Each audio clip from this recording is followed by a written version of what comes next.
Recipe. আসসালামু আলাইকুম সবাইকে। কেমন আছেন সবাই? আশা করি ভালো আছেন। আজ আমি একটা ডিফারেন্ট ভিডিও নিয়ে এলাম আপনাদের মাঝে। আমি কিছু বীজ রোপণ করেছিলাম। বীজ থেকে খুব সুন্দর চারা গজিয়েছে। এই চারাগুলো রোপণ করার জন্য আলাদা পটস কিনতে হয় না। ঘরের ফ্রুটস, বিস্কুটস এবং স্লাশের কন্টেইনার্স ইউজ করতে পারেন, আর এগুলোতে খুব সুন্দর চারা উৎপন্ন হয়। এটা সুইট বাটারনাট স্কোয়াশ। এই সুইট বাটারনাট স্কোয়াশের বীজটা খুব ভালো, সবগুলো বীজ উৎপন্ন হয়েছে।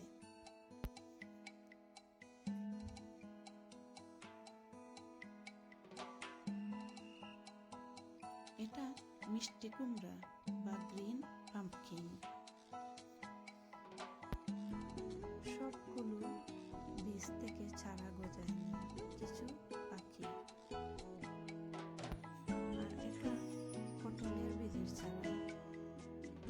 পটলের বীজের চারাগুলো কিন্তু সব গাছগুলো খুব সুন্দরভাবে হয়েছে।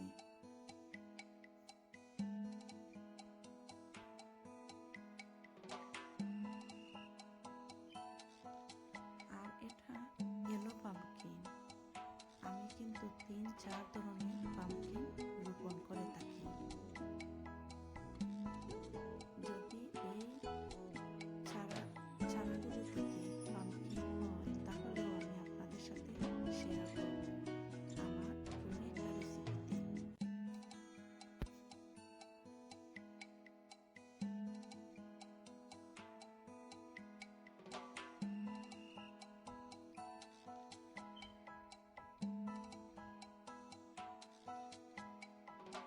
আর এটা এদেশের উড়ি বিনস। এগুলো কিন্তু খুব সুন্দর গ্রো হয়, খুব একটা যত্ন নিতে হয় না। আমি এগুলো যখন রোপণ করব তখনও আপনাদেরকে দেখাবো। এটা আমার প্লাস্টিক গ্রিন হাউস। এখানে আমি চারাগুলোকে রেখে দিলাম কিছুদিনের জন্য, আর আলাদা আলাদা পটিতে নিলাম। আমি কিন্তু পটিও কিছু ইউজ করেছি, কিছু গ্লাস আমার ঘরের এক্সট্রা গ্লাসগুলোতেও রোপণ করেছি। সবগুলো এখন আমি আলাদা আলাদা করে নিলাম।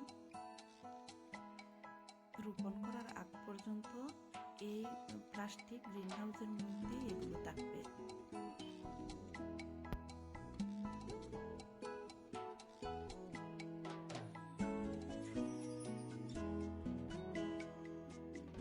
চারাগুলোকে আমি বের করে পানি দিয়ে কিছু পর আবার ঘরের মধ্যে রেখে দিব রোপণ করার আগ পর্যন্ত। এটা পটলের চারাগুলো আমি আগে দেখিয়েছিলাম বেবি চারা, আর এখন এগুলো কিছু গ্রো হয়েছে।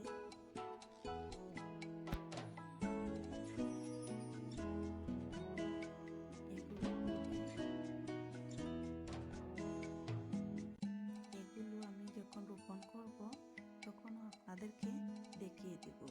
আমি কিন্তু গার্ডেনার না, আমার চ্যানেলটা হলো রেসিপি, কিন্তু আমার রেসিপির উপকরণের জন্য কিন্তু আমার গার্ডেনের ভেজিটেবল, কোরিয়ান্ডার লিভ এগুলো লাগে। এবং আমরা সামার সিজনে কিন্তু সবাই কিছু না কিছু গার্ডেনিং করে থাকি, তাই আমি শেয়ার করলাম। এটা আমার টমেটোর চারা। টমেটো পটি থেকে কিন্তু গ্লাসের মধ্যে, প্লাস্টিক গ্লাসের মধ্যে কিন্তু গ্রো হয় ভালো। আমি কিন্তু পটিগুলোতেই রোপণ করতাম, পরে দেখলাম গ্লাসের মধ্যে যে গাছগুলো রোপণ করি ওগুলো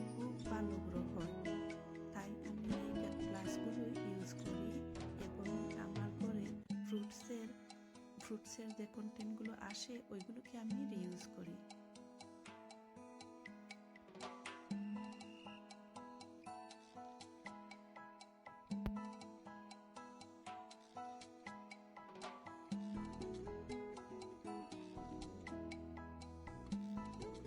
এগুলো আমার বাংলা লাউ বা কদু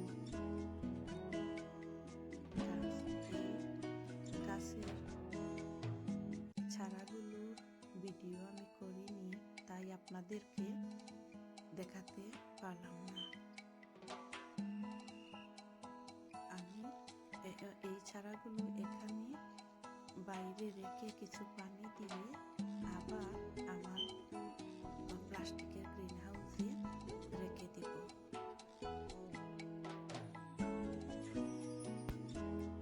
আর এই চারাগুলো আমি রোপণ করার আগ পর্যন্ত আমার ওই প্লাস্টিকের গ্রিন হাউসের মধ্যে রেখে দেব, যাতে চারাগুলো ভালো থাকে।